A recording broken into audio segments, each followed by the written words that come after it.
Halo, kembali lagi dengan saya. Kali ini kita akan mempelajari titik stasioner.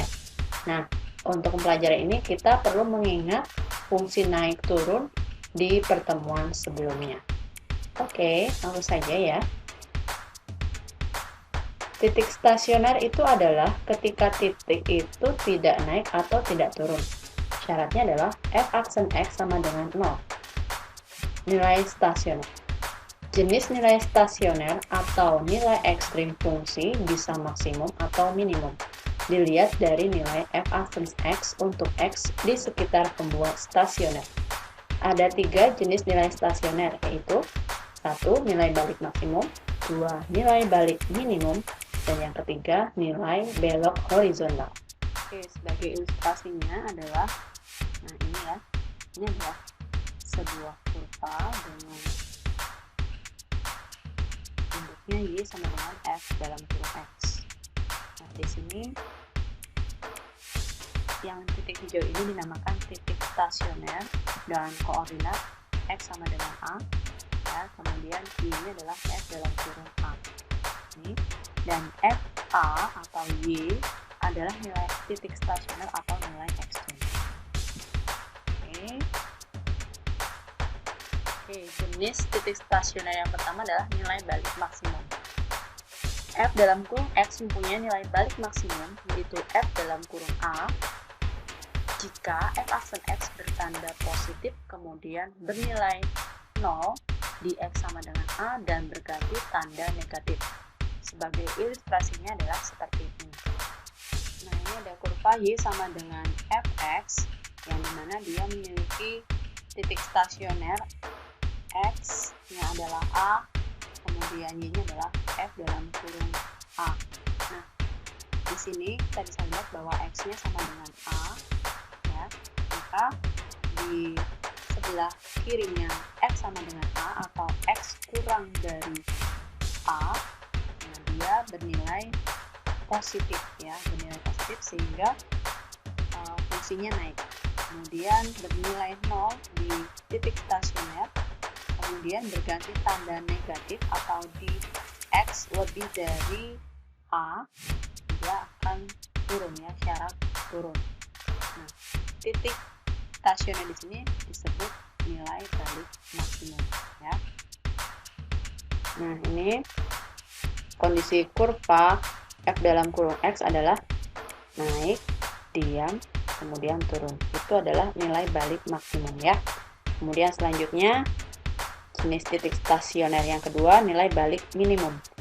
F dalam kurung X mempunyai nilai balik minimum F dalam kurung A jika F aksen X bertanda negatif kemudian bernilai 0 di X sama dengan A dan berganti tanda positif.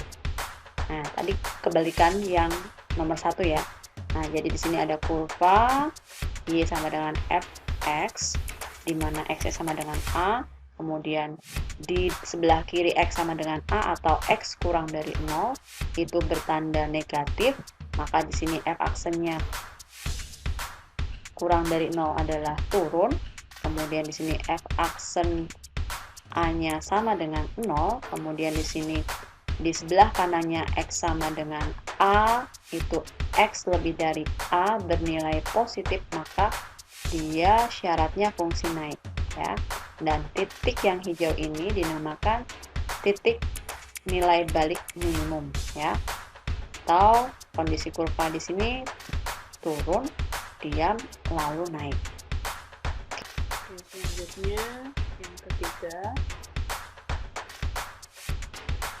nilai belok horizontal. F dalam kurung X punya nilai belok horizontal pada A jika F aksen X tidak berganti tanda tetapi bernilai 0 di X sama dengan A. Oke, gambar yang pertama bisa kita lihat di sini ada sebuah kurva Y sama dengan F dalam kurung X. Nah, di sini dia tidak berganti tanda, ya. Di sini yang pertama untuk X kurang dari A, dia itu bernilai negatif, maka di sini fungsinya turun, ya. Kemudian di F aksen A, dia bernilai 0 di X sama dengan A. Nah, di sini kemudian dia di sebelah kanannya X sama dengan A atau X lebih dari A, dia bertanda negatif, maka dia turun lagi. Nah, di X sama dengan A dia bernilai 0, maka di titik ini disebut nilai belok horizontal, bukan nilai ekstrim. Maka kondisi kurva fungsi fx adalah turun, kemudian diam, lalu turun. Kemudian yang satunya bisa kita lihat, kalau ini kebalikannya ya, di sini kurvanya sama, y sama dengan fx. Di titik x sama dengan a dia bernilai 0, kemudian di kirinya x sama dengan a atau di x kurang dari a dia bernilai positif, maka fungsinya naik. Kemudian di sini dia diam ya, kemudian di sebelah kanannya x sama dengan a dia bernilai positif lagi, maka dia fungsinya naik. Jadi di sini kondisi kurvanya adalah naik, diam, kemudian naik. Nah, titik yang berwarna hijau ini disebut nilai belok horizontal, bukan nilai ekstrim. Oke. Kemudian selanjutnya contoh soal yang memuat titik stasioner dan nilai stasioner. Contoh soal yang pertama, diketahui G dalam kurung X sama dengan sepertiga X pangkat 3 min 2X pangkat 2 min 5X plus 10. Tentukan yang pertama atau A nilai stasioner, B titik stasioner, C nilai balik maksimum, D nilai balik minimum. Oke, yang pertama kita turunkan fungsi Gx menjadi G aksen X sama dengan ini menjadi X kuadrat, kemudian di sini jadi min 4X min 5. Kemudian kita tahu bahwa syarat nilai stasioner adalah G aksen X sama dengan 0. Maka kita ganti G aksen dengan X kuadrat min 4X min 5 sama dengan 0. Nah, kemudian kita faktorkan dengan mengingat jika dikalikan minus 5, jika dijumlah hasilnya minus 4. Oke, sehingga kita peroleh 1 dan negatif 5, kemudian harga batasnya menjadi X sama dengan min 1 untuk yang ini, kemudian X sama dengan 5 untuk yang ini. Oke, selanjutnya untuk menentukan nilai stasioner, nilai X yang diperoleh ini kemudian kita masukkan ke fungsi Gx, jadi ke fungsi awal ya. Nah, untuk yang pertama, untuk X sama dengan minus 1, kita masukkan ke fungsi G. Semua yang ada X-nya kita ganti dengan min 1. Nah, ini ya. Sehingga perhitungannya bisa kita lihat, ini kita peroleh 12, 2/3. Kemudian untuk X sama dengan 5, sama ya, kita masukkan. Maka kita peroleh hasil perhitungannya seperti ini. Dan hasil akhirnya adalah minus 23, 1/3. Nah, ini ya. Kemudian titik stasioner. Nah, di sini untuk X sama dengan minus 1, maka Y-nya 12, 2/3. Maka koordinat yang pertama min 1, 12, 2/3. Dan yang kedua 5, min 23, 1/3. Kemudian yang nomor C, nilai balik maksimum adalah nilai maksimum fungsi f adalah G dalam kurung min 1 ya, menghasilkan 12, 2/3. Kemudian nilai balik minimum adalah G dalam kurung 5 yang menghasilkan min 23, 1/3. Nah, untuk menentukan mana nilai balik maksimum atau mana nilai balik minimum, kalian bisa menentukan daerah positif atau negatif pada grafik ya. Ilustrasinya, jika diperhatikan soal tadi dapat diilustrasikan di dalam tabel berikut. Nah, di sini saya buat tabel di mana baris yang pertama adalah interval, baris kedua adalah turunannya, dan baris ketiga adalah fungsi awal, kemudian baris keempat itu adalah sketsa grafiknya. Oke, kita tempelkan stasioner yang pertama yaitu X sama dengan min 1. Ini adalah syarat untuk f aksen X sama dengan 0. Kemudian stasioner yang kedua adalah X sama dengan 5. Ini juga syarat f aksen X sama dengan 0. Nah, kemudian di sebelah kirinya X sama dengan minus 1 itu berarti daerah X kurang dari min 1. Kemudian di antara min 1 dan 5 itu kita tulis seperti ini ya. Jadi X lebih dari min 1 dan X kurang dari 5 ya. Kemudian daerah di sebelah kanannya X sama dengan 5 adalah X lebih dari 5. Nah, kemudian kita tentukan daerah mana yang positif dan negatif untuk menentukan fungsi naik turunnya ya, yaitu dengan menguji titik ya. Nah, di sini saya mengambil uji titiknya untuk X sama dengan 0 yang mudah. Nah, kita tahu bahwa X sama dengan 0 berada di daerah di antara min 1 dan 5, berarti di sini ya. Setelah sini, nah X sama dengan 0 ini kita masukkan ke fungsi yang G aksen X ya. Kita masukkan semua yang ada X-nya kita ganti dengan 0, maka hasilnya adalah negatif 5 ya. Daerahnya bernilai negatif karena menghasilkan negatif di sini ya. Nah, karena negatif maka ini adalah f aksen kurang dari 0 dan ini adalah syarat fungsi turun. Kemudian yang sebelah sini, karena di sini min maka di sini positif. Nah, maka ini syarat fungsinya adalah f aksen X lebih dari 0, maka fungsinya naik. Kemudian yang terakhir di sini juga positif, sama ya, syaratnya X lebih dari 0 dan fungsinya. Nah, yang terakhir kita tinggal sketsa grafik dengan mengikuti kurva ini. Pertama naik, kemudian di sini diam, kemudian turun, di sini diam, kemudian naik. Maka kita peroleh di sini ada titik ya, di sini koordinatnya min 1,12/3. Maka di sini disebut nilai balik maksimum di nomor C tadi. Kemudian di sini juga ada titik dan koordinat 5,-231/3. Maka ini titik ini disebut nilai balik minimum di nomor D tadi.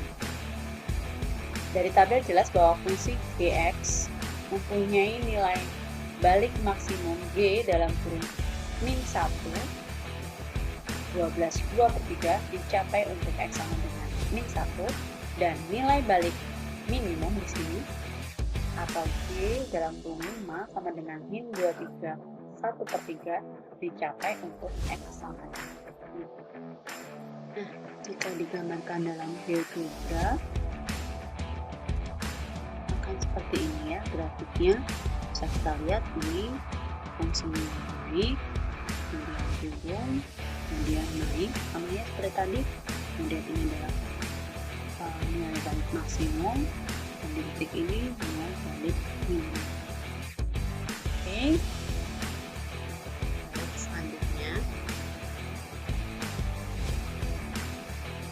ada cara lain untuk menentukan jenis titik stasioner dan nilai stasioner dengan uji turunan kedua. Selain menggunakan uji turunan pertama, jenis-jenis titik stasioner dapat menggunakan uji turunan kedua sebagai berikut. Yaitu yang pertama, tentukan titik stasioner dengan syarat f aksen X sama dengan 0. Misal titik stasioner diperoleh X sama dengan A. Kemudian yang kedua, tentukan f double aksen X dan hitung nilai f double A. Kemudian hasilnya adalah sebagai berikut. Ini sama ya seperti turunan f aksen X yang kemarin, bahwa pada kurva f dalam kurung X untuk X sama dengan A, maka f double aksen A lebih dari 0, maka di sini dinamakan titik balik minimum. Kemudian yang kedua, di sini ada kurva fx untuk X sama dengan A, diperoleh f double aksen A kurang dari 0, diperoleh titik balik maksimum. Dan yang terakhir, jika X sama dengan A, kemudian turunan atau F double aksen A sama dengan 0, jenis titik stasioner tidak dapat ditentukan dengan pasti, maka jenis stasioner ditentukan dengan uji turunan pertama. Nah, untuk lebih jelasnya kita menuju ke contoh soal. Kita akan menguji turunan kedua, kemudian kita menentukan titik koordinat stasioner dan jenisnya. Yang pertama ini contohnya, tentukan koordinat titik stasioner dan jenisnya dari fungsi Gx sama dengan 1 plus 4x pangkat 3 min 3x pangkat 4. Oke, kemudian kita yang pertama menentukan jenis-jenis stasionernya. Syarat stasioner adalah G aksen sama dengan 0, maka G-nya ini kita turunkan terlebih dahulu. Menjadi 4 kali 3, 12x pangkat 2 min, ini juga 12x pangkat 3 sama dengan 0. Lalu kita faktorkan ya, karena di sini sama-sama memiliki faktor 12x pangkat 2. Nah, kita keluarkan sehingga di dalam kurung ini tinggal menjadi 1, kemudian ini menjadi min x. Nah, kemudian kita peroleh harga batasnya. Nah, di sini ada 12x pangkat 2 sama dengan 0, maka diperoleh x sama dengan 0. Kemudian di sini 1 min x, kita peroleh x-nya sama dengan 1. Kemudian G aksen ini kita turunkan menjadi G double aksen, sehingga turunannya menjadi ini ya, kita turunkan dari sini 24x min 36x pangkat 2. Nah, kemudian hasil dari stasioner tadi kita masukkan ke G double aksen ya, sehingga yang ada X-nya kita ganti dengan 1, sehingga di sini kita peroleh 24 kali 1 min 36 dikali 1 pangkat 2, kita peroleh hasilnya adalah min 12, dan min 12 ini kurang dari 0. Maka untuk X sama dengan 1 kita akan memperoleh titik balik maksimum. Kemudian selanjutnya untuk X sama dengan 0 ini juga sama, kita masukkan ke dalam G double aksen X. Nah, di sini 24 dikali 0 dikurangi 36 kali 0, maka hasilnya 0. Nah, untuk X sama dengan 0, jenis titik stasioner tidak dapat ditentukan dengan pasti, sehingga kembali lagi harus kita cek atau kita gunakan uji turunan pertama. Nah, sini saya sudah menggambar garis bilangan, kemudian saya sudah meletakkan 0 dan 1 karena stasionernya adalah 0 dan 1. Kemudian 0 dan 1 ini membagi daerah menjadi 3 bagian, menjadi daerah 1, 2, dan 3. Kemudian di sini saya akan mengunci titik per daerah. Untuk daerah pertama saya ambil X sama dengan min 1 ya di sini ya. Kemudian saya masukkan ke G aksen X ya, ke sini. Kemudian kita peroleh hasilnya adalah positif 24. Maka daerah 1 positif ya. Kemudian daerah 2 dipilih minus setengah di antara 0 dan 1. Sama kita masukkan ke G aksen ya. Kemudian kita peroleh ini hasil perhitungannya adalah positif 4,5. Maka daerah 2 juga positif. Kemudian daerah 3, nah di sini saya misalkan saya pilih X sama dengan 2, kemudian saya substitusi ke G aksen, sehingga kita peroleh ini hasilnya minus 48, maka daerah 3 minus. Oke, dengan demikian daerah di sebelah kiri 0 positif, di antara 0 dan 1 positif, dan di daerah lebih dari 1 itu negatif. Dapat disimpulkan bahwa untuk X sama dengan 0 diperoleh titik balik datar. Oke, selanjutnya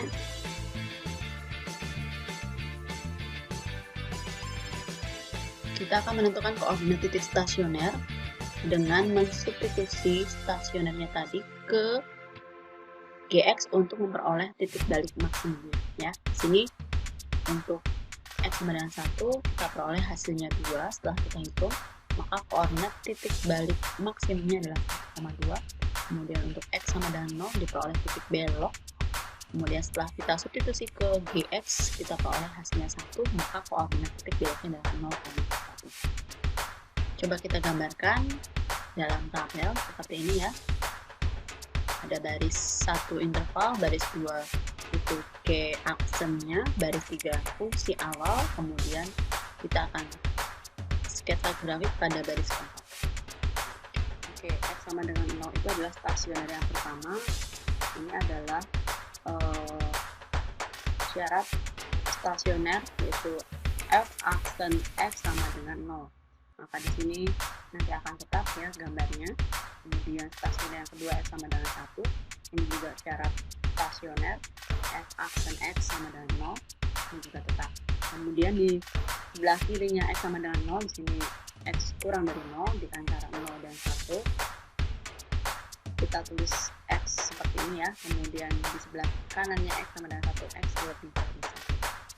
Oke, sebelumnya kita tahu bahwa kita sudah titik untuk daerah 1 itu positif, kemudian karena positif maka ini fungsi naik dengan syarat F aksen X nya lebih dari 0. Nah, ini fungsi naik ya. Kemudian di daerah 2 itu juga positif, maka di sini juga sama syaratnya F double aksen X lebih dari 0 juga naik. Kemudian di daerah lebih dari 1 negatif, maka fungsinya turun dengan syarat F aksen X kurang dari 0 akan turun. Oke, sekarang kita sketsa grafik karena di sini naik, panahnya naik, kemudian tetap, kemudian naik lagi, kemudian tetap, kemudian di sini turun. Oke, maka di sini di titik ini nilai beloknya adalah positif 1 dengan koordinat 0,1. Kemudian di sini nilai balik minimum sama dengan 2 dengan titik baliknya adalah 1,2. Dengan demikian dari tabel jelas bahwa fungsi Gx mempunyai nilai belok G dalam kurung 0 sama dengan 1 dicapai untuk X sama dengan 0, dan nilai balik maksimum G dalam kurung 1 sama dengan 2 dicapai untuk X sama dengan 1. Nah, jika kalian ingin menggambar dalam GeoGebra, boleh seperti ini hasilnya ya. Oke, nah bisa kita lihat bahwa di sini titik beloknya di A 0,1 ya, di sini dia naik lagi. Kemudian di titik B ini misalkan titik balik minimum, nah dia akan turun. Oke, sekian dari saya. Jika kalian butuh bantuan, silahkan kalian chat saya melalui via email atau melalui Instagram bisa, Facebook bisa, atau di YouTube. Oke, sekian dari saya. Terima kasih. Tetap sehat, tetap semangat.